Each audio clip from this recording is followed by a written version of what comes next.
We are live. SBtalksports, Sean Webb, Real Takes Over Fake Debates. Happy Friday. This is episode 52. We are back at you again. Got a lot of action-packed, all-star caliber show prepared for you guys. Sean Webb, what's going on? How are you feeling on this all-star weekend? Doing good, man. It's always a good time of year. Love All-Star Weekend, especially Saturday night. So yeah, looking forward to it, man. How you doing?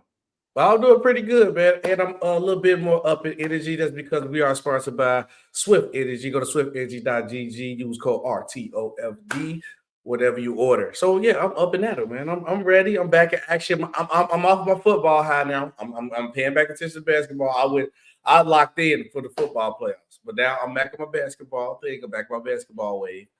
So yeah, I'm cool. All-Star Weekend is a perfect way to come back to it, and then I had to detox some anger off. You notice I angled the camera so you don't see the Bulls logo today, right? So I purposely got them up out of it today. So I got a little anger. I had to take a hiatus, but I'm back. I'm ready to go, locked and loaded. How about you, brother? Yeah, let's do it, man. Let's go ahead and get it rock and rolling. Salute to everybody in the chat. Salute to everybody watching. Make sure you guys like, make sure you guys share, make sure you guys subscribe to the channel. But like Sean, it is the NBA All-Star Weekend. Sometimes we get some of the best moments. Sometimes we get some of the worst moments when it comes to NBA All-Star Weekend. Off bat, do you have high expectations for this All-Star Weekend? Saturday night for me is always the high expectations, particularly now the 3-point shootout.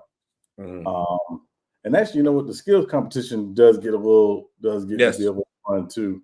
I think those two competitions for me have actually surpassed the slam dunk contest. But that said, I enjoy Saturday. The Saturday night is to me the best part of All-Star Weekend always. So I look forward to Saturday night. That's always my big thing. The dunk contest, the way they say, we got two people who are not in the league in the game. We got two G Leaguers. Come on now, y'all. Like, come on. We ain't saying everybody we don't have to get the top of the stars, but come on, man. If you dunk, you're jumping out the gym, man. Get in the dunk contest, man. But my problem always, I like Saturday nights too. I like the 3-point contest. 3-point contest has always been a lot of fun. Sometimes you get good games from the Rising Star challenges. Sometimes. But my real concern has always going to be, and it's going to be the main question that we always go out to ask, will the players take the game seriously? Sean, if I was the betting man, I would say no. They'll try to trick us with that. Let all this play. We just throw oops. We walk it up the court playing and then play hard for the last 2 minutes to trick us like it was a good game. I didn't watch it too many times. I can't fall for it though.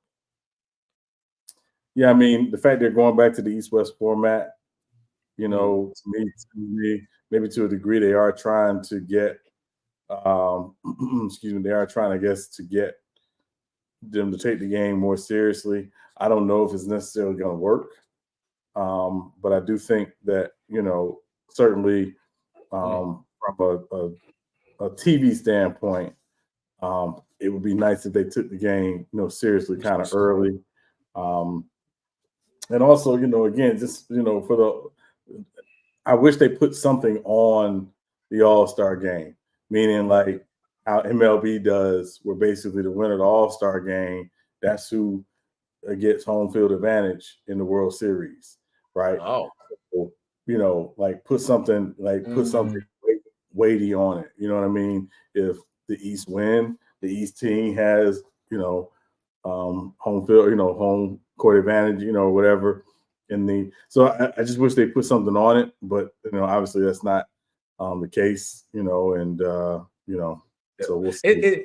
It's funny because we got something that's prolonged later. So it's sad that, like, don't get me wrong, that's a lot of people would love to get paid to play a sport. You get paid to do something that you love to do, and people got to put incentives in for you to play harder. Like, I get all this trying to avoid injury stuff. That's cool, but like, if we didn't advance this much in science for y'all to just be like put a safety net over everything. Like, come on, dog. Like, people in the past played hard in the All-Star game and did not get injured. You practice every day and do not get injured. So all of a sudden, it's the one game you don't want to take serious.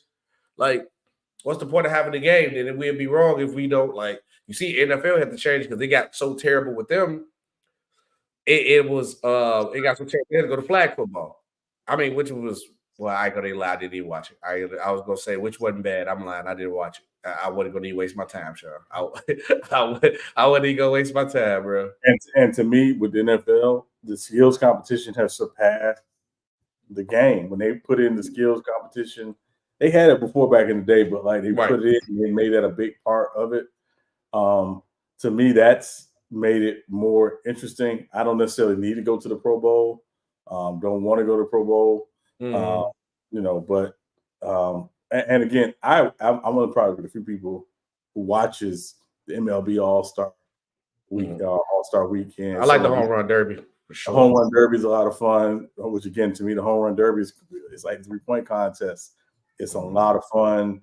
They usually have the best of the best in it. Just like in the 3-point contest, you have the best of the best 3-point shooters in it. But I actually watched the game too, and the game is competitive. They are playing for something. They're having fun, but they're playing for something. So I think put something on it. Make it competitive, but still sad to me. You can't get a lion heart. The lion got to go get it. Get it. That's what I'm saying. That's still sad to me, though. They get paid millions, and you tell me you get paid to do what you love to do. Is because everybody keep talking about, just because we get paid so much. You get paid to do what you love to do, and we got to ask you to play hard. We got to put an incentive on you to play hard. They put incentives on everything to get them to play, man. Like, nah, that's just being spoiled brats. But let's get to the enjoyable part of All-Star Weekend. So, favorite All-Star Weekend moment of all time for you, Sean? I go first with this one. It gotta be the greatest dunk contest of all time. 2016. I believe 2016 was the year Zach LaVine, Eric Gordon. Greatest dunk contest of all time, Sean. No debating. I know everybody do Nick and Jordan, and no, by far, Zach LaVine, Eric Gordon, greatest dunk contest of all time. It gave us that feel. Like, you had Vince, but he just dominated everybody. Jordan, I think that was cool, but they was like during the basic era. They even had when Jason Richardson came and dominated for his little run. This was like two Titans going back to back. They had Eric Gordon really only lost because he ran out of dunks. And Zach LaVine really didn't have no dunks. He just like, I'm just going to windmill for the free throw line, between the legs for the free throw line, catch a oop. And that's just tough. So for me, my favorite moment got to be that. So it's two for me. First is 1992. Magic Johnson, had retired earlier that season. Came back, played an All-Star game. It was in the town. I'm from Orlando. It was in Orlando. They used to. They don't do it anymore, but they used to do this not back to school. It's like NBA All-Star pool jam. I went to it that Saturday before. I was at the arena. And all the All-Stars were there, and so you was like, oh, it's going down. So it was like that, but the storyline of Magic Johnson coming back and playing in that All-Star game was great. And then there's one that is probably my favorite moment in an All-Star game is in '96. Shaq was in San Antonio. This was his last year with the Magic, and he smashed on David Robinson. He petty. Petty. Yeah, and it was like, man, like it was one of them get up off the couch. Shaq was petty for that. Shaq was petty. It was like that. But so those are probably my two from the games. But obviously 2016, 2000, Vince, watching Vince, who's, homeboy, watching what he did in the dunk contest, single-handedly really kind of bringing the dunk contest back. So Vince definitely is up there. And shout then out Uncle Freezy in the IG chat. He said, "Let's go Knicks. Let's go his Knicks." Yeah, and I would say also, just to me over the last few years, the 3-point contest becoming greater to me than the dunk contest, more exciting than the dunk contest. They could actually move to the 3-point contest after the dunk contest. They debated on it. They've been debating on it too. I'm cool this year for sure. But I'm glad Jaylen Brown is in it. Shout out Jaylen Brown. He actually doing something for the people. Jay Rich versus Desmond Mason was fire too. They was going at it. They was going at it. But I definitely agree that the 3-point contest has definitely got to the point of surpassing the dunk contest. But it's just because the stars don't want to, and everybody think we want to see this video game do some over the top. Like, no, just go in there and do something nice. And you, Dominique Williams, used to do a double windmill all the time. Like Vince Carter did between the legs. Y'all, we see what y'all do in the practice line of dunk. So nobody wouldn't ask for y'all if we don't think you can compete. Nobody asks you to jump over a car like Blake Griffin, but just compete. That's it. We just want to see the guys in there. All right, Shar. This one thing I had put in here. Hear me out with this one and let me know how you feel. I feel that the current NBA players are ruining the NBA. They burning the bridge that the legends has built. Now, hear me out when I say this, right? So I seen a recent clip from the Draymond Green show where Draymond Green was complaining about the 65-game rule, that Embiid missing all these games, and you can't tell me it's this many players better than Joel Embiid. That complaining about the All-NBA and people getting awards. It made me mad because it clearly shows that they do not care about the product on the floor. And it clearly shows, as much as these basketball players complain that these analysts and us as fans don't really watch the game or know the history of the game, he clearly don't know either. Because the majority of the awards, I'll probably say 85 to 90% of the awards that have been won over the years, the players have played more than 65 games. So they actually doing y'all justice by going 65. Like you got somewhere instances like Bill Walton with an MVP. I think Kawhi missed a couple games, like it was a little bit under 65 when he won DPOY. That's it. So perfect example, I got 3 rules that was made, right? And it shows from the point of that the current NBA players are burning the bridges that all these legends done help get these rule changes to get all this money that we could get, all these different rules. And like everything was benefiting what the legends had to go through to help the other guys. Okay, I'm just giving you 3 rule examples. Rule number 1, the 65-game rule, right? The 65-game rule was only put in place because players was sitting out games. Y'all was literally not hurt sitting out games. This only came to play because people complained about that. You have people, you got fans of the product who want to go see a Kawhi Leonard, but he don't want to play. Who want to go see a Draymond Green, Steph Curry, whatever. I want to go see Zach LaVine, but now they sitting out, and I done paid my hard-earned money to see him. People forget that it's still entertainment. Yes, it's a basketball league. You play professional basketball. If you were hurt, that's understandable. But you're complaining about this 65-game rule because players not gonna get awards. You gotta play. I ain't never seen nobody say they don't want to go to work. No, it's your job. You gotta go to work. I missed 80% of the season every year. My job. How long am I have that job at? I don't know. Number 2, the flopping rule, right? Now, I'm not going to sit here deny Sean and tell you that people didn't flop back in the day, but the players got so egregious and the refs were so egregious with not calling the calls. So players start egregiously flopping, and it takes away from the purity of the game, bro. It's like, I get you got to do what you got to do to get a call, but you just go take advantage of the system and flop all the time or do the little pump fake, bad foul shots all the time. It's ruined the integrity of the game. But you know why these rules was put in place? Because y'all try to take advantage of the system. Y'all try to that's all this is with everything. Like, I ain't never seen people who get the most benefits in out of every league, from NFL, hockey, baseball. The NBA is probably the most player friendly out of all of them. Out of every league, the most player friendly. And they the ones who trying to benefit in the cracks in between the system every time. Then the last one. Number 3. Player mobility. Player mobility. Now, everybody want to anoint LeBron James as the face of player mobility, right? He is the only person who actually did it the right way, the originator. Okay, I signed a contract here. I feel my contract duties. Then I'm going to go to another situation. No, I'm not going to try to finesse and get more money and then ask for a trade. No, I'm going to go here, fill my contract out, didn't ask for a trade, fulfill this duty.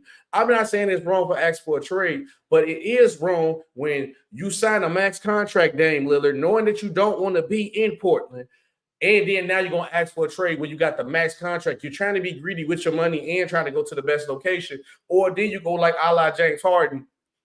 You ask for trades for multiple situations because you wanted the money and you want to be in the winning situation, but then you get mad when the roster get gut. And, because of COVID, too, played a part. So when one of y'all missed the game and be injured, your team is trash. Now you're looking at this team as trash, and KD asking for more help You can't get more help because if you actually would have handled it the right way and just sacrificed that little 10 million, 10, 15 million to go to the team, you probably had a little bit more mobility or do a sign and trade where you can actually get something back and not lose as much of the assets. Like I said, LeBron James is the only person that I believe that did the player mobility right. And they ruined that. And that's why we got new rules with the CBA. Because the whole point of these max contracts and these new dealers that they did with giving you all this money is for you to stay at the location that you was at. If you knew you wanted to leave, why would you sign a contract? You literally, I ain't never seen guys sign a contract and literally ask for a trade within the year they signed the contract or the next year. You knew you did not want to be there, but now you're going to ruin the system, and now they're going to have rules into play where now you can't ask for a trade, or now you got to try to stick with the team. And the whole point was the player mobility is you decide and control your future. Not you decide, hey, I want to be greedy and take the money too and try to control my future. Then go to this next situation and complain, and then go through a third, a fourth team. Now you on a fifth team like James Harden is now. So I just feel like they burned all the bridges that Jordan, Kobe, LeBron, Garnett, all the legends built, Bill Russell, they burning the bridges that everybody built. This is like I said, this is the most player-friendly league. They get the most benefits out of every other league, but they try to do the most to finesse the system. And I feel like these guys are ruining the NBA product, what we see today. So a couple things. So I agree with you, right? A couple things. Number one, what happens a lot of times, unfortunately, is when something is wrong, rather than slowly or gradually correct it, we'll swing to the other end of the pendulum and overcorrect it. So at that point, the NBA was not the most player-friendly league. No, right? It was not. It was not. Obviously, we don't have to litigate why that was. We can have another show for another time. So what happens is often an overcorrection. But here's the catch: you have two daughters, two young daughters. Like most kids, I'm pretty sure your daughters like candy. Every time they want candy, do they get candy? No. You know why? You get you sick. You eat too much of it. Right. What's happened over the last several years, I think, is that NBA players have eaten too much candy. They told how great they are from a very young age. They've been eating this candy constantly. And you have a few guys who, again, their stories are about the grind and working hard, and really carving out a career for themselves. But a lot of these guys have been eating candy forever. And when they get to a certain point in their career, and I'm speaking more professionally, when they are deemed the franchise guy or they are deemed a superstar and they are crowned that, whether by play or by highlight or by value to their franchise, they get crowned to be the superstar. They get certain privileges that not everybody gets. You got to come to work.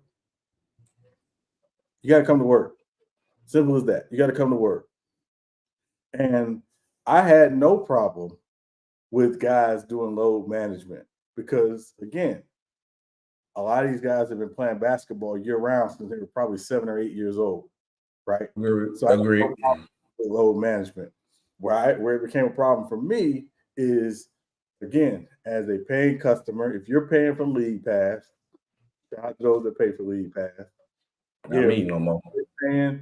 If you're paying to go to the arena because you want to see so-and-so, right?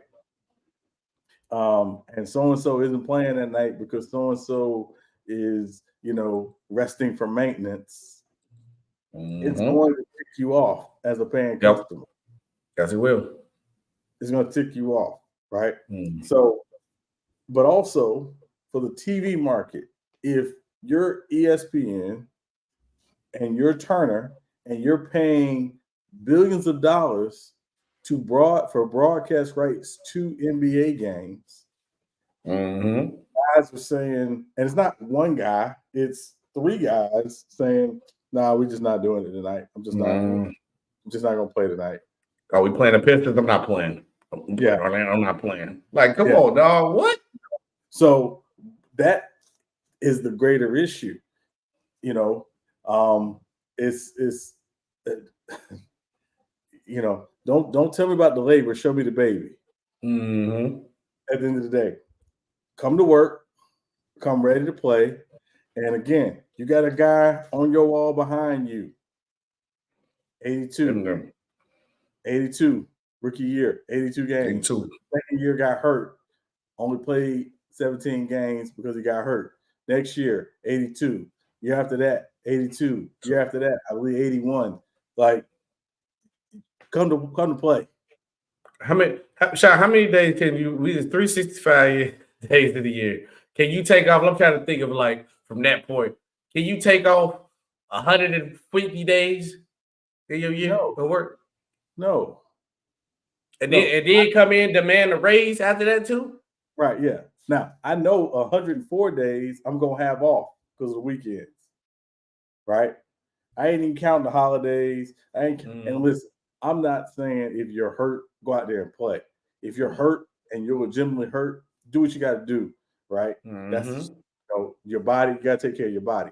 But just, hey, you know what? I'm feeling I got a little soreness and blah, blah, blah. Like, man, cut that out. Cut that out. Like, and this is the point why another reason why too, Sean, I said, we just talking about the All-Star game. Why do we got to put incentives in the All-Star game for you to play hard? We ain't saying go out there and tear your ACL, but it looks lackluster. Like y'all can play. I done see people in LA Fitness play better, or play with more effort than they do in the All-Star game. People forget this. The All-Star game is honoring you as a player, saying that you are one of the 10, 20 best players in the league right now, and you're playing best, but you call that play lackluster. Nobody, that's the problem. Like you said, you have too much kingdom where these guys are spoiled.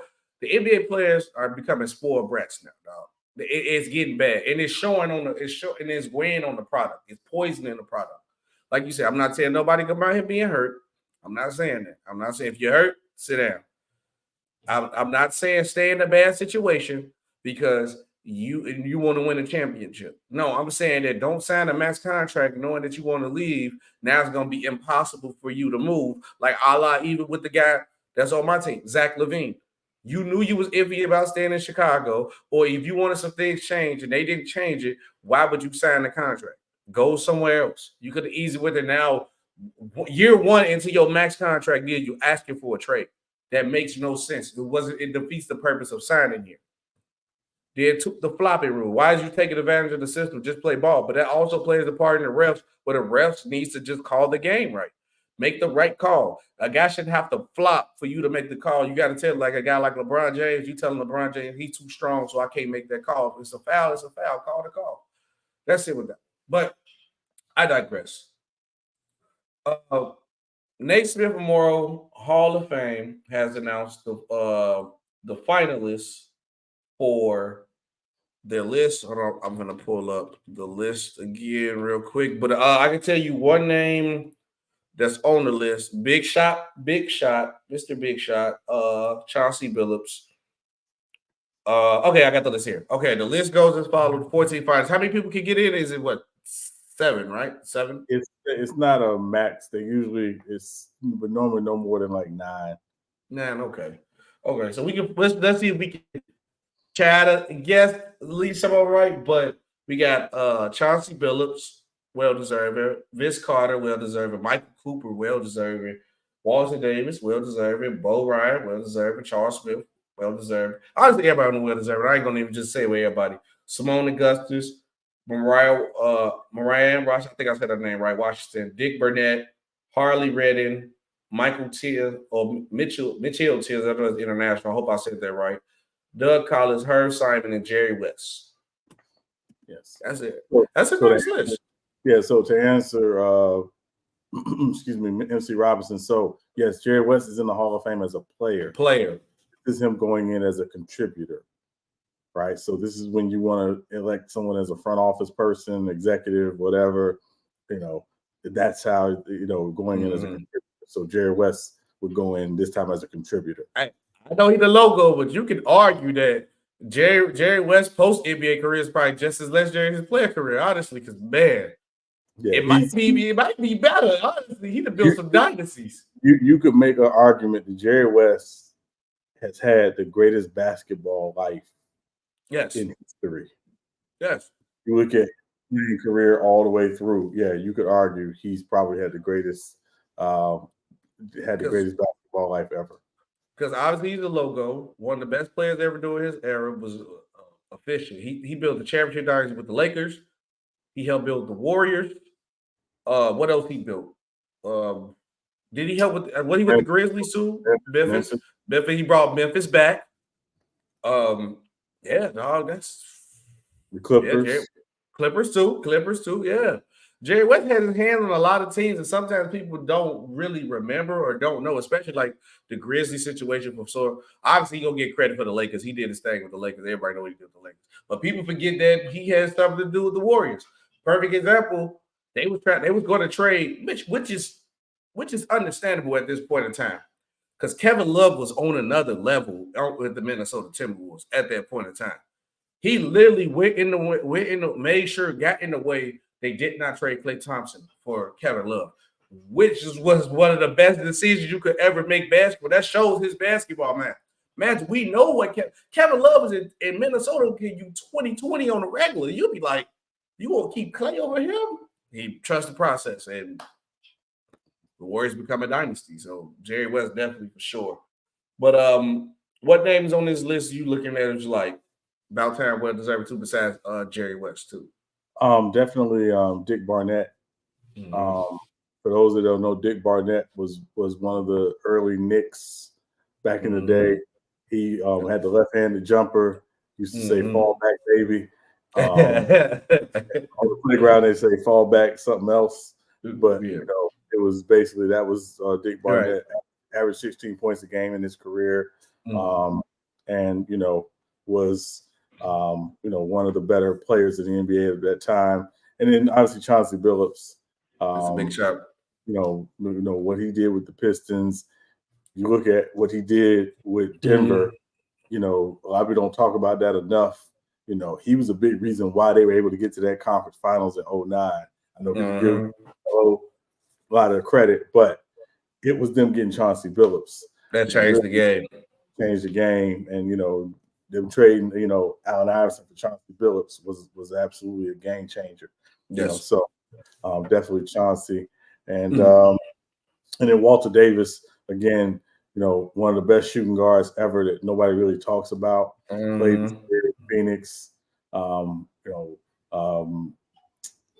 passed away recently, unfortunately. So, Princess family.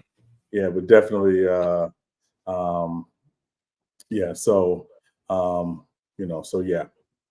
For me, obviously got to go Vince Carter. Vince Carter won Vinsanity is because sometimes I learn people got to say that it's the basketball Hall of Fame, not the NBA Hall of Fame. Now, did Vince live up to the talent that we see them did to?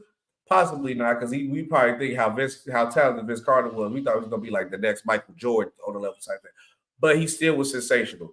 And he put Canada as a whole on basketball, and he made the Raptors relevant as a franchise when they needed it at that point in time.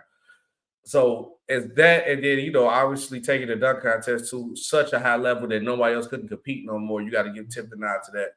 Also for me too, I got Michael Cooper. I'm actually happy that he's finally getting the nod in. I feel like if you're had a big hand in one of the greatest teams of all time or one of the greatest dynasties of all time, you got to get the nod. I'm surprised he ended this late as he did, but with what he did with the Lakers, so I feel like if you're a part of a dynasty, you got to get in, especially if it's one of the most legendary teams of all time. And then because I think the same thing gonna be with Draymond. People don't like it. It's cool, but you got to put the Rodmans in. You got to put those other guys in too, because you don't get the full product that you receive without those other guys too. And he was a legendary player. So those them two for me though. Let's go on to the next real quick, Sean. So Mr.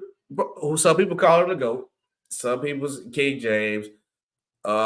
We just tipped the hat and gave him credit not too long ago about player mobility, but it has recently came out that the Warriors almost traded for LeBron James. I thought it was hoopla when I heard it, but now I'm thinking like, what would have traded, and then how would that really would have looked like, and what would the NBA landscape conversation would have been with the Warriors who got LeBron James? So a couple things. So I don't think a trade was anywhere near close. Right. I don't even think they talked about the framework of a trade. I think what happened is what Bob Myers said it best. He said, Warriors called and said, hey, would LeBron be interested in coming here? Right. And, of course, Jeannie Buss being as involved as she would be, something like that. Said, hey, you got to talk to Rich Paul. Right. And of course, she said you got to talk to Rich. She didn't say LeBron ain't like, we not trading LeBron. She said talk to Rich Paul. Yeah. Oh, I like the sound of that. Okay, yeah. Go ahead. What else? It's it was some guys. It was some guys. It's like that. It's like, hey, listen, with Jordan, it was talk to David Falk. You know what I mean? Right. It was just the way it was. So at the end of the day, I think there was never really a real trade. I think, again, what people don't really realize is the number of guys that get talked about just in conversation, not even let's put together a package, but just in conversation. Right. 90%, 95% of the NBA gets talked about in trade conversations all the time, right? It's nothing for a team to call a team and say, hey, would you have any interest in moving so-and-so? Right. So you think it was just one of those quick ones, like. Right, yeah. Now, some teams would be like, we're not even having that conversation. Right. But you never know, right? And also, had the trade gone down, it wouldn't have been Clay. Would not have been Clay. It'd been Kuminga. It would have been so that would have been the interesting part, right? It would have taken probably some combination of Wiggins, CP3, and Kuminga to make it work financially, right? The Warriors were not trading Clay. They were not trading Clay. They're not trading Clay. People need to understand this. Shout out Mike Dunleavy because he got put in a bad situation. He do not have the kahunas to break this dynasty up. He already said he gonna let the rats and the wheels fall off. He feel like they should end their dynasty together. He ain't got the kahunas to do it. So even if it comes to the Warriors' best interest to move both of them, he ain't gonna do it.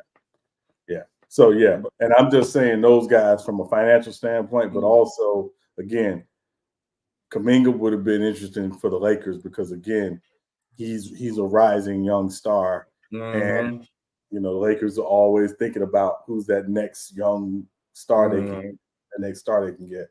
And also would have taken picks as well, so it wouldn't have been just a straight player swap. But again, ultimately, I think it would have come down to LeBron saying, "Yeah, go ahead and do it." Do you think maybe that if LeBron didn't sign, maybe they probably would LeBron sign back to us? He probably would have said, like, if y'all draft Bronny, then yeah, I'll sign back for sure. Well, I mean, again, I think, and just is my belief, SB. I don't think LeBron has made a final decision on next season with the Lakers. Part because I think his decision is going to be depend on where Bronny ends up, and if there's an opportunity for him to play, which I presume next year will be his last year. I think he need to stay at school another year, if you ask me honestly.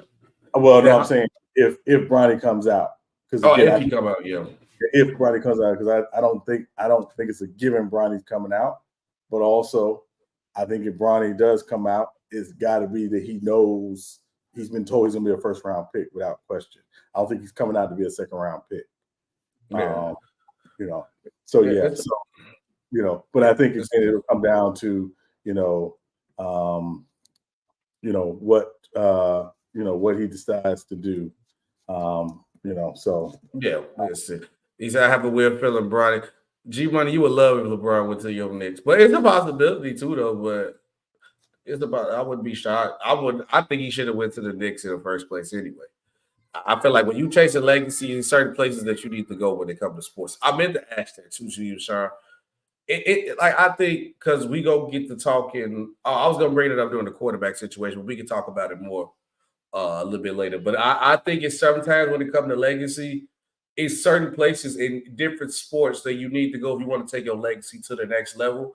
Obviously, I'm gonna get to the football side later in the show, but like New York is one of those cities. Like if you try to take your legacy to the next level, go in New York, you'll be solidified forever.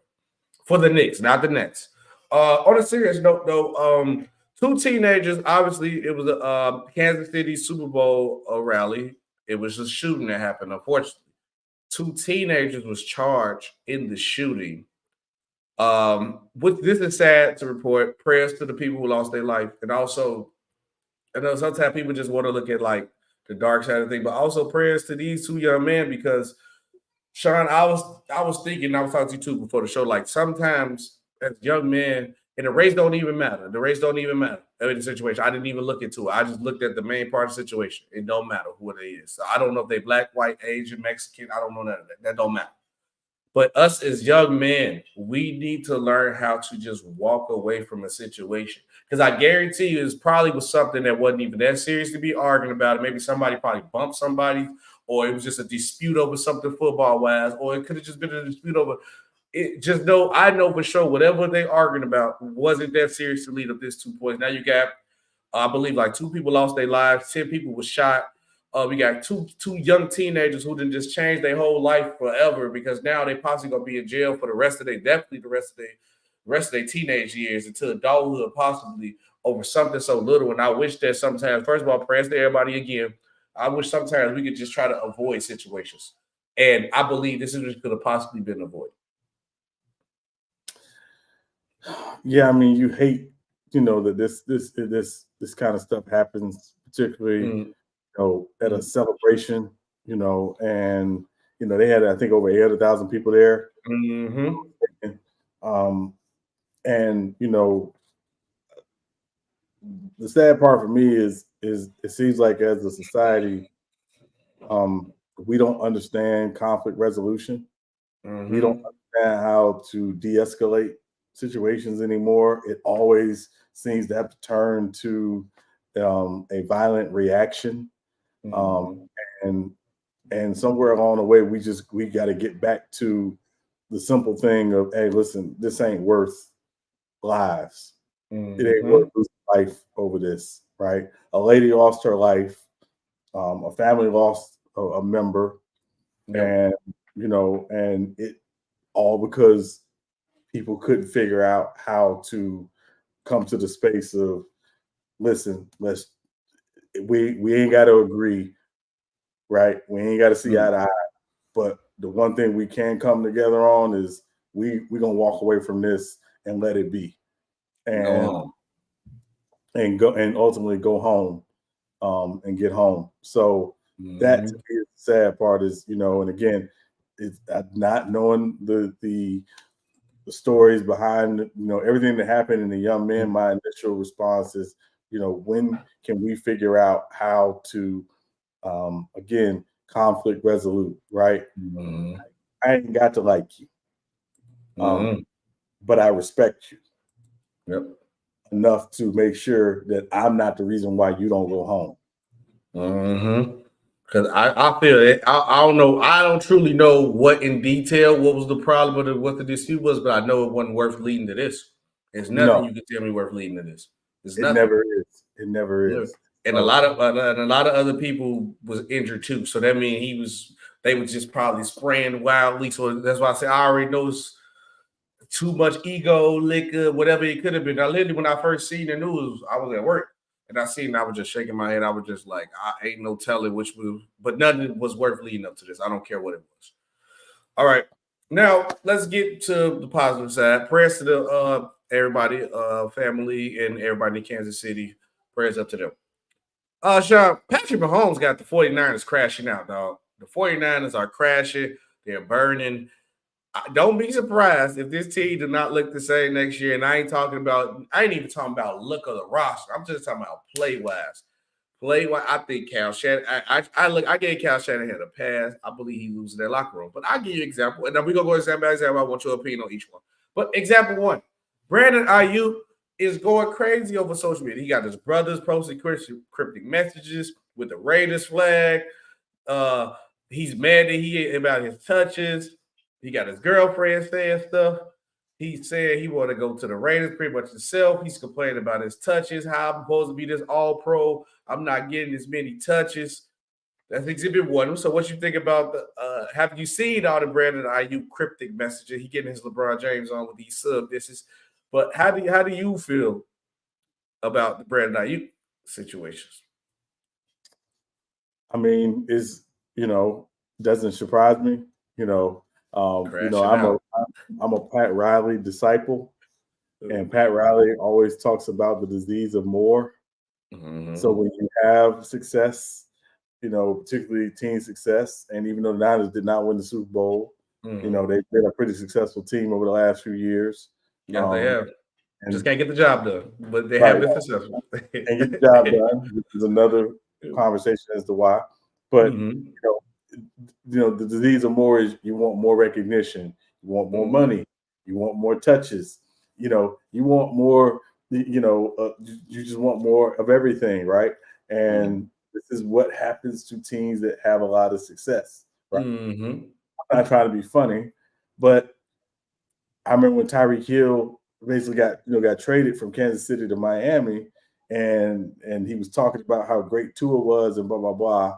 Like Tua, he ain't Patrick Mahomes. He ain't my homeboy. He ain't my homeboy. He ain't my homeboy. He ain't Patrick Mahomes, and certainly he's not seen the level of team success that Kansas City has seen the last 2 years since getting traded to Miami. So it's 2 without, which is crazy. No. So so I think it's that it's always going to be that, right? And and also IU understands the business, right? The business is after next season, Brock Purdy, who's going to make about $900,000 next year, is going to make probably 50 times that in the following year when he signs his new deal, and the money ain't going to be there for him. No, it ain't. You got to get up out of there now. But also, Sean, I'm playing devil's advocate though. You got to realize that we can argue about Cal Shanahan, obviously not getting his team prepared, being coached, and if you're not losing the locker room, that's cool. That's a different story. But he got to also realize the grass ain't green on the other side. Every organization is not a real organization, and the Raiders ain't been one that good for the last couple of years too. So I don't know why you want to just run to Vegas. I think he's from like Nevada. I think he's from there. That's why. But just so the grass ain't green on the other side, because I know a couple of receivers who would probably love to take your spot over there on the 49ers and possibly be successful as a team. Ask a couple of the receivers on the Carolina Panthers, or ask Scary Terry how it is to play in Washington right now. Ask CD Lamb, even the Cowboys. So just I say be humble sometimes. Like I get you understand that you meant, because he definitely made it known that he would not care if they won. That's why, like when he said he had the 3 touches in the two other playoff games, he didn't care because they won. He says the only problem when they lose. So I guess he want to feel like he'd be more impactful for the team, which whatever. Sure. But the grass. All I'm gonna say, Sean, me playing devil advocate. The grass ain't green on the other side, because you go over there real quick, and you go wish you came back. You see, McCole Hardman went to the Jets. The grass was green on the side. He went right back to the Chiefs and caught a game-winning Super Bowl winning touchdown. The next one, part 2 of the 49ers crash out.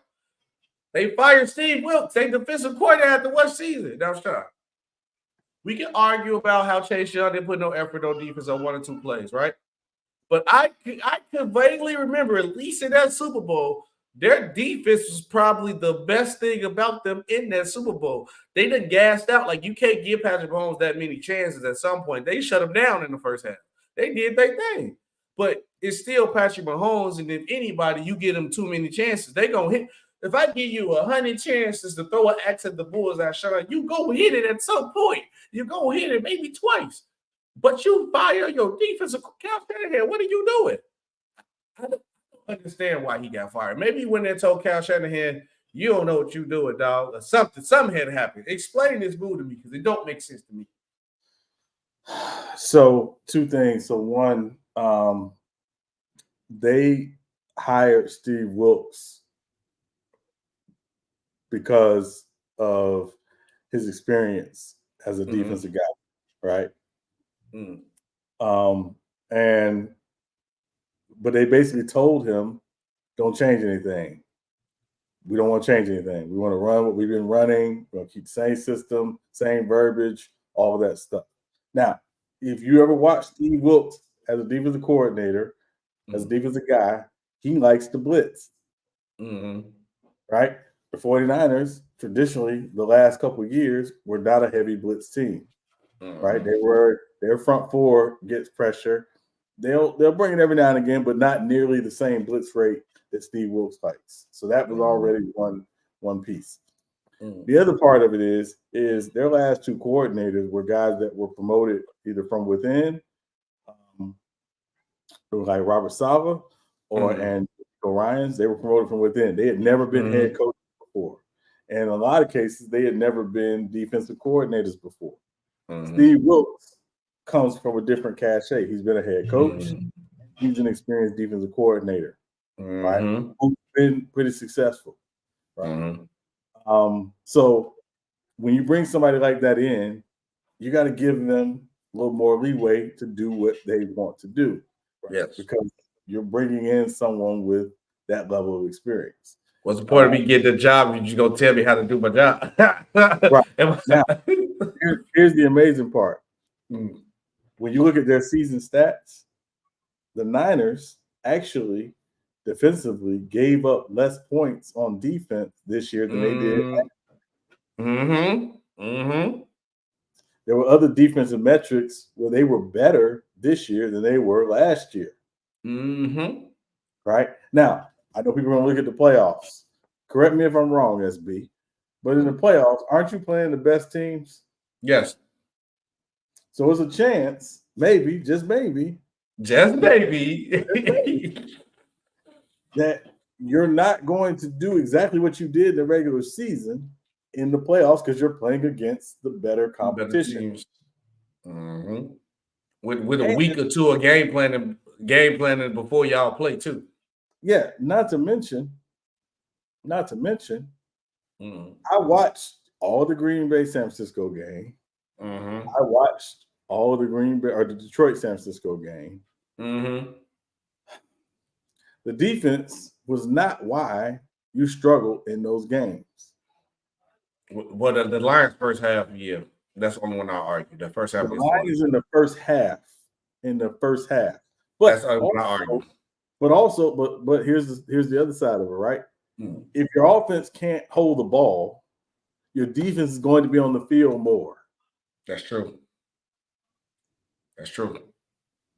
Can't argue that one. You got me. I can't argue that. I can't argue that. I also know, and this is the bigger issue for me. Where's the accountability from Mike's son? When is he ever taking accountability? He gonna duck that. Never.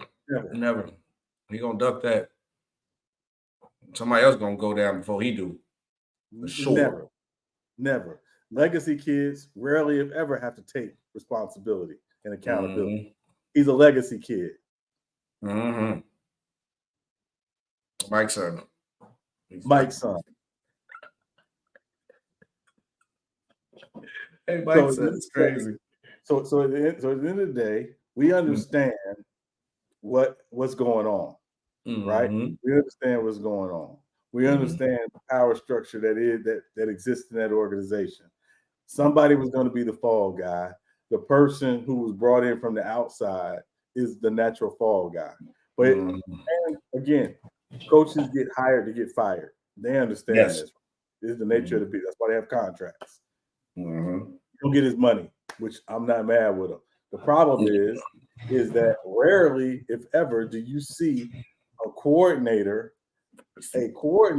who helped the team get to the last Super Bowl get fired because there's no other jobs out there for them. I literally saw the current head coach of the 49ers, Mike's son, that's Daddy Gary. Super Bowl against the Patriots and still got the job because he'd already had the job before the game. Yep, he already had it. It's a dirty game. And they waited too. They waited too till there's no jobs left to get rid of him. Yeah. So my whole thing is, again, now you're going to tell your defense, hey, listen, this is going to be your 4th defensive coordinator in 5 years. Suck it up. Get over it. That's terrible. That's terrible. That's another voice we got to hear. That's another different voice we got to hear. And we've been listening all year to Steve saying, let's do this. Now the other guys will come in and probably say the complete opposite. How do you expect to have a consistent defense?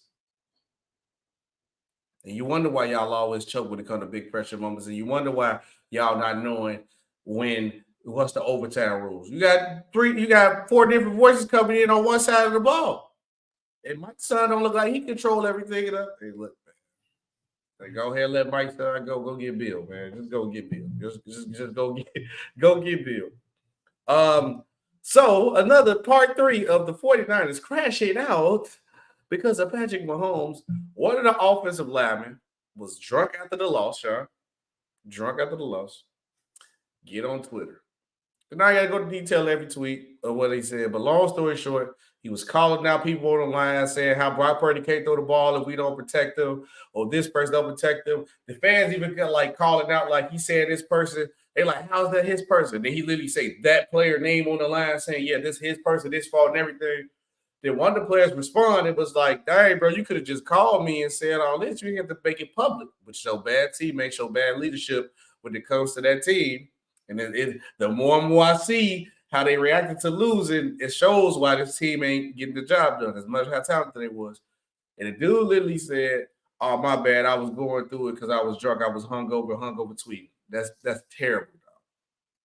Hey, Shaw, how can you react to this? That one of your guys literally goes on a drunk rant, tweeting and pointing the blame at exact teammates.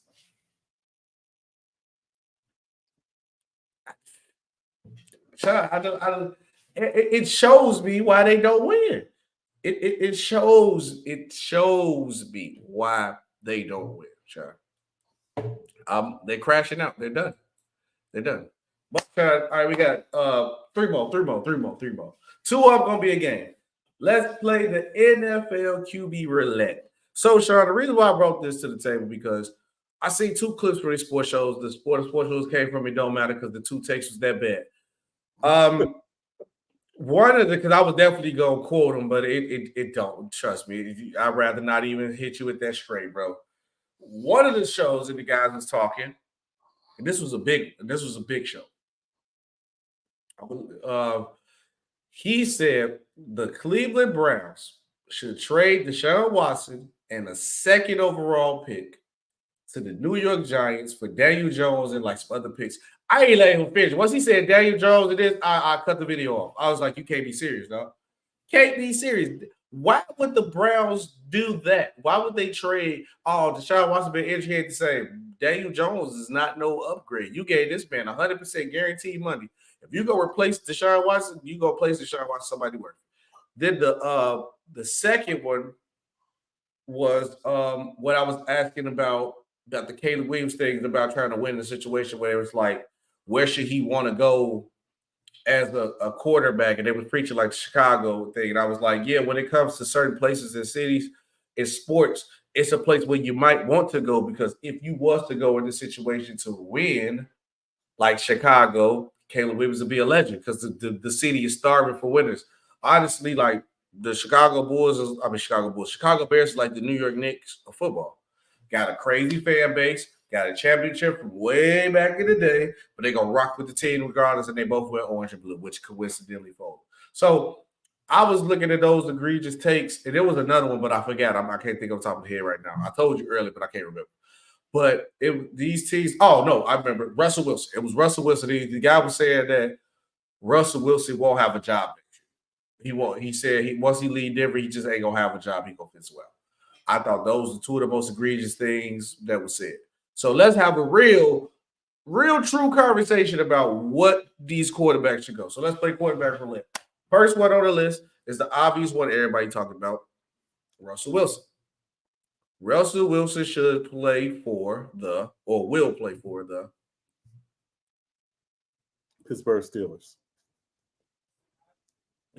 I like that. I like that. Pittsburgh. That's real. And that's realistic. For me, I can see. I don't know if he will personally survive because his rival is is like the head of the music of that city. But I think Russell Wilson goes to the Atlanta Falcons. But it all depends on what's going on with the Bears and the Caleb Williams situation. But I say the Atlanta, and I think the Atlanta Falcons is a nice fit for him. I would say the Commanders because Kingsbury said he want a mobile quarterback, and I don't know if Russell Wilson is as mobile as he was in his younger days. He can still get out of there if he need to, but I wouldn't even want to send Russell to the Commanders like that. That'd be terrible. Next one on the list, Kirk Cousins.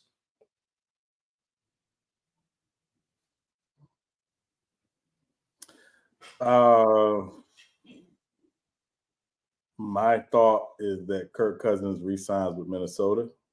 Agreed.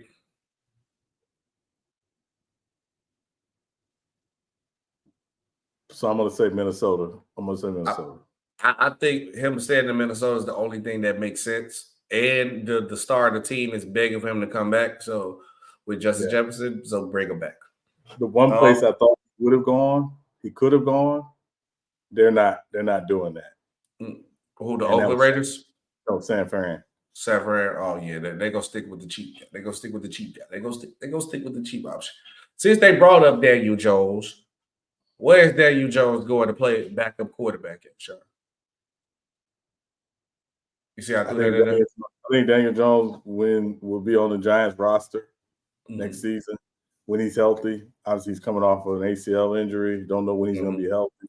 I think he'll be on the Giants roster. I don't think he's going anywhere. I 100% agree. I think he is staying with the Giants. This guy, after he chased certain ladies while he's in Vegas, but he just served a two-game suspension. Is Jimmy G staying with the Raiders or is Jimmy G gone? No, he's gone. And where you think he's going if he's gone? I'll say this. I think he'll be a good backup quarterback for the New England Patriots. Might start.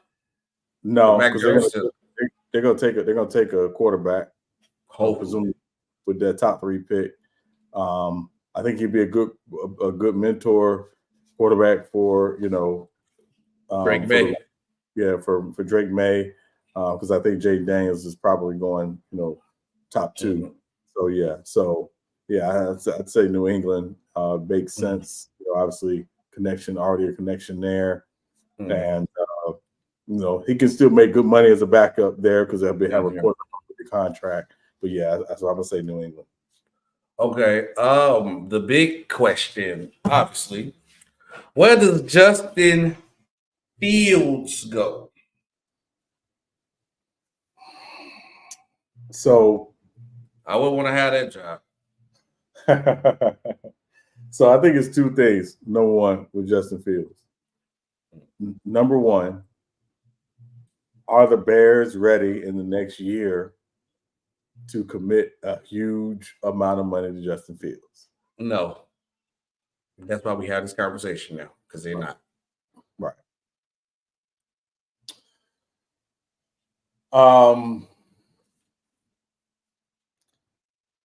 Let me throw out an interesting spot. Please don't send them to the Commanders. Seattle. I think Seattle will be good. I think Seattle will be nice for him, but you got Geno there though. Well, so I don't think this new coaching staff is necessarily committed to Geno. Not long term. Of course not. They're going to pay Geno his $12.7 million bonus that he's due. Which is not bad. It's not bad. It's not a guarantee that he's going to be on the roster to start the season. But I like Justin Fields to Seattle. I like Justin Fields to Seattle.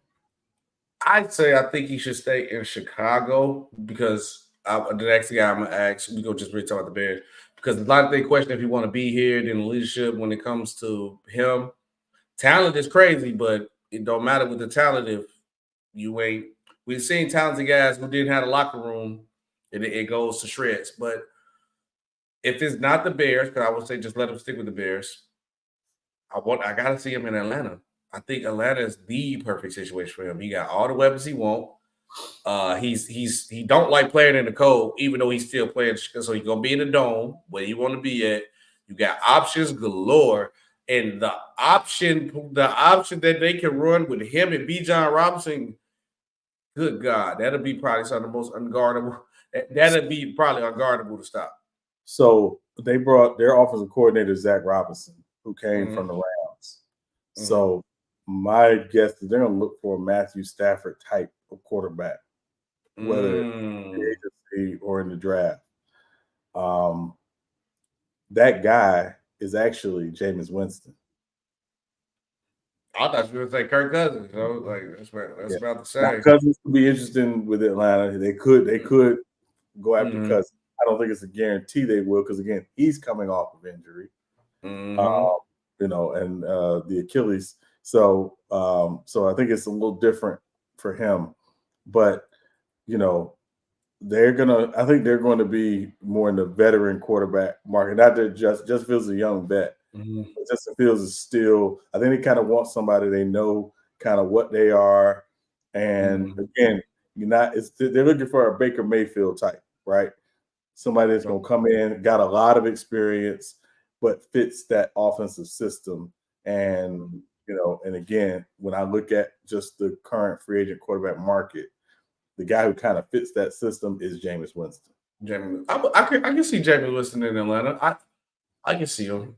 Is there any other quarterback that I didn't say before I asked this last guy, this rookie that's coming in? Is any quarterback that I missed? Because I think I kind of hit on the head all the quarterbacks who possibly might move. Yeah, Baker. You think Baker Mayfield? Oh yeah, Baker's he's in Tampa. I didn't think that was a question. I think he's in Tampa for sure.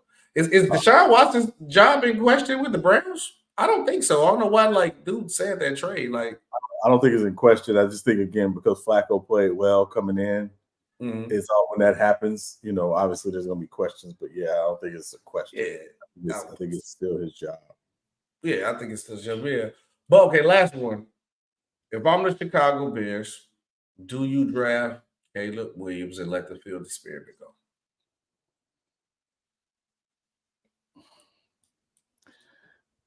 I go back to my original thought is, are you as an organization ready to pay Justin Fields $40 to $50 million a season?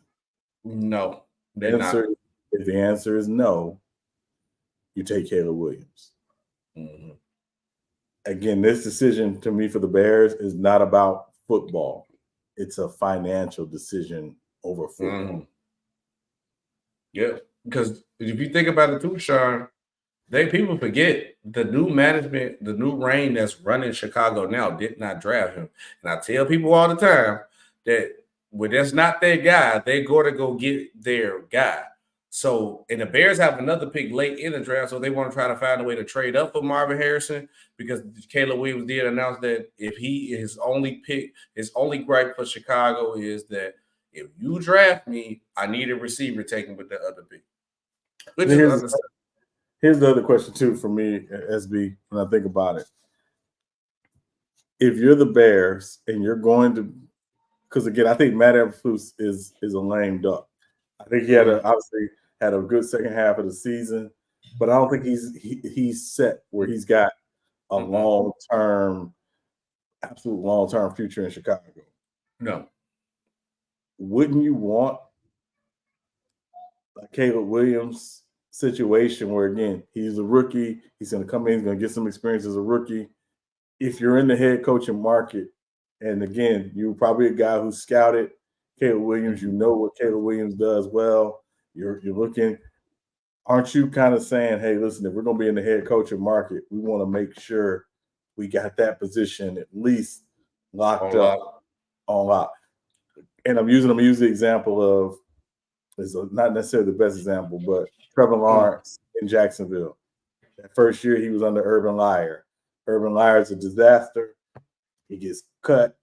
One of the reasons why Jacksonville was an attractive job was because they had Trevor Lawrence. Mm-hmm. So wouldn't Chicago kind of be in that same situation potentially next year if you draft Caleb Williams?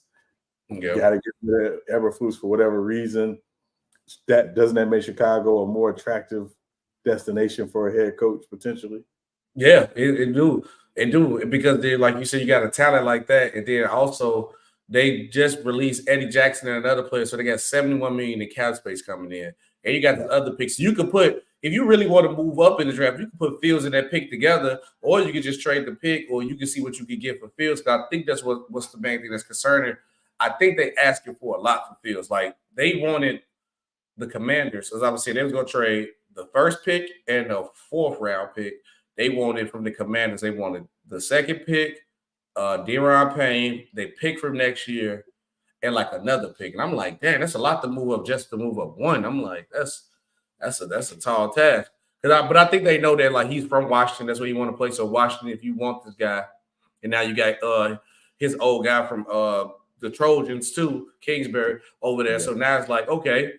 Now you know this your guy, so I'll just hope the Bears don't play hardball too much and shoot themselves in the foot. Yeah, my thing with the Bears, and this is because I'm a big fan of, don't give somebody in your conference a leg up on you, right? Mm-hmm. You got to make sure if you're trading that person in the conference, a team that you're like you're going to be competing with for a playoff spot in the conference, you got to get everything. You got to fleece them. That's the rule. And if they really want Caleb Williams, and again, people think Caleb Williams is this generational talent, and I don't disagree. Then you got to fleece them. You got to get everything. You got to Herschel Walker them guys. And when I say Herschel Walker, what I mean is not current, political idiot Herschel Walker. I'm talking Dallas Cowboys getting traded to Minnesota, Herschel Walker. Like, you got to basically fleece them, get everything from them. Because again, part of it is if you Ryan Poles, you got to basically say we got all these assets to move off of the first pick for the 2nd year in a row, and we gave an opponent, we gave a division or not a conference opponent, a conference competitor, this generational talent at quarterback. So and then also I think the Houston Texans has a lot to do with play with this pick too, because like you just passed on CJ Stroud. And I know you could avoid Bryce Young because everybody would have picked Bryce Young one, but it's like, do you want to take that chance to pass on another guy again? And that's gonna be the hard thing. All right, Sean. On to the next one. Let's play another game. Way too early prediction game call. I got my money on. Okay, I'll go first. And then we can go back and forth with another one if you got another one. I got my money on when Joe Burrow returns, the Cincinnati Bengals will win the division. Tap it right now. I got my money on the Bengals coming. I got my money on the Bengals coming back and winning the division. That's bold. That's bold. My bold prediction. I don't know if you want to call it bold. The Green Bay Packers will be in the Super Bowl next year. That's more than bold. More than bold. So you got to say it. So I got my money on the Packers. You got your money on the Packers making the Super Bowl next year. Oh God, man, that's tough. I don't want to see it, but I got my money on that the Kansas City Chiefs repeat. I think the Chiefs win the Super Bowl. Especially if the Packers in there, they win it for sure. But I literally got those Packers. You know the football way. The coincidence that it's gonna be like the Kansas City Chiefs gonna probably be like how the Patriots was with Randy Moss that time, had like one of the best seasons ever, and then go to the Super Bowl and play like Jordan Love. He had his Eli Manning-esque game and just win. That'll be ridiculous. Now it's possibility of that. But you got another one? No. That's my way too early NFL prediction. I got the Green Bay Packers in the Super Bowl. I got my money that the Eagles will be back. I have my money that the Cowboys win the division again. I don't trust the Eagles ever. They don't listen to their coach, and they don't listen to their coach at all. They don't listen to their coach at all. Oh yeah, I got my money on Justin Herbert winning MVP fight. Yeah, I'm saying that as a fair pick. Yep, let me live. Yeah. Let me live. Okay. Last topic of the day. We get to this. Shaq has declared Caitlin Clark the sharpshooter from Iowa, which is nice, and who just broke the all-time score record. So she got the most points all-time in college history. The greatest woman college basketball player. Star, your reaction is this is insane. Why? So we just gonna act like Cheryl Miller wasn't like that. We're gonna act like Maya Moore wasn't like that. The truth. We're gonna act like Shamika Holdsclaw wasn't like that. The truth. We're gonna act like Cheryl Swoops wasn't like that. The truth. We're not gonna act like Diana Taurasi wasn't like that. The truth. Candace Parker too. Yeah, we're not gonna act like Candace Parker wasn't like that. The truth. We're not gonna act like Brittany Griner wasn't like this. What's the girl who just got drafted not too long ago from Indiana? What's her name? She played for like South Carolina with the braids. The girl with the braids. She's on Indiana right now. Boston. What's her first name? Aaliyah. I think Aaliyah. She was nice when she was there, and she was the best player in college where Caitlin Clark was playing.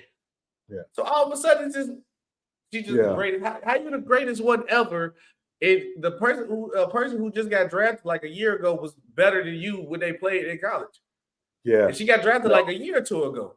Yeah. I mean, just, Lisa Leslie, we just not going to act like she wasn't like that. I mean, come on, man. I mean, the problem is when you make these grand platitudes, it's like we can't, that's the whole thing. That's why I always tell you, there's no universal GOATs in team sports, right? Because team sports evolve, right? What took place in the 60s and the 70s don't take place today, right? So just embrace somebody for what they were when they were playing. Is Clayton Clark a nice player? Absolutely. She's nice. She's nice, right? And she's good for the game because she's bringing eyes and attention to the game because she got a little bit of Steph Curry in her. I'm not gonna lie. And can't take that from her. But greatest ever, it's just. Do you think he doing it because she broke the record? Because remember, Shaq used to always argue that when he retired, if he would have broke Wilt and all those guys a career score record, he would say, "I would label myself the most dominant center ever." So maybe they just look at that. So just because she broke the record, that makes her the greatest player. Yeah, but that's what happens, right? That's what it happens all the time, right? Kevin Hart broke Eddie Murphy's, stand-up comedy record for box office. Does that mean Kevin Hart is better than Eddie Murphy? No, not really. No. I'll answer for you. No. I mean, you can look at when LeBron James broke the scoring record. If there's a lot of people who didn't have LeBron James as the go over Mike, and some people already did. So him breaking that score record that day, did that just put him over Mike the end of there? No. Yeah. So, I think it happens a lot. But also, and again, part of the conversation is there are two women who play women's college basketball who technically have more points than Caitlin Clark, right? It's Pearl Moore and who's the other person? Why their points not counting? No, that's what I'm confused. So I don't think they tracked. I don't think they tracked all the stats or something. It's something weird where they didn't track all the stats, or it's because of the level they played on. It was Division I AA or whatever. Blah blah blah. Okay. So you know what I mean. So it's that piece of it, right? So, but yeah, you know, I just think it's unfortunate that you know, some of these ladies, you know, who played back in the day don't necessarily get their just due. And Lynette Woodard, that's what it was. Okay. Lynette Woodard, who was the truth. Lynette, just tell you how good she was. She played with the Harlem Globetrotters. And was putting in work. And I know people get the showmanship of the Globetrotters, but you actually had to be able to play with the Harlem Globetrotters. So yeah, so you know, I think it's unfortunate that again, you know, they don't always get their just due, but you know, yeah, she was, and I mean, she was like that. I mean, like for real. Yeah, shout out Clayton Clark though. We go debate more. Let us know if you guys feel that she is the greatest woman. That's a tough thing to call her the greatest ever. But Sean, this is episode 52. So you already know I'm taking the basic answer right off top. Ray Lewis. Yeah. Ray Lewis. I already told you Ray Lewis. I'm going Ray. Yeah. That's a killer answer. That's a killer answer. Yes. Killer answer. I'm taking Ray Lewis. Yeah, you know, you stabbed the game over that one. But let me say a couple guys, Jamal Wilkes. That's a good pick. Jamal Wilkes. And then I'll just say a personal favorite of mine, a guy, you know, one of the biggest what ifs ever, Greg Oden. Okay. Yeah. So yeah, those would be my two right off. I can say players that I've seen a lot, and I actually like them too. I'm looking at this list. I forgot he wore 52. Clay Matthews with the Packers. He was nice. Patrick Willis too. Who just got put in. Cape shot P-Dub, Hall of Famer. P-Dub, Hall of Famer. P-Dub. I'm trying to see who wore 52 basketball wise that I like. Brad Miller. Shout out Brad Miller. I like Brad Miller. Brad Miller was cool. Had a nice little tape with the Bears, with the Bulls. Yeah, that's it for me, man. That is the show, Sharon. Appreciate you guys watching. Appreciate you guys who tuned in. Appreciate you guys like and share, subscribe, and we go grow up to the next level as we grow every time. But yeah, that's the show, man. Yeah, man, good show. Definitely. Thank y'all for watching. Shout out again to the sponsor, Swift Energy. Make sure y'all use that code. Make sure y'all use that code, 20% off. Get that code. Appreciate y'all. Yes, sir. Until we on to the next one. Peace out.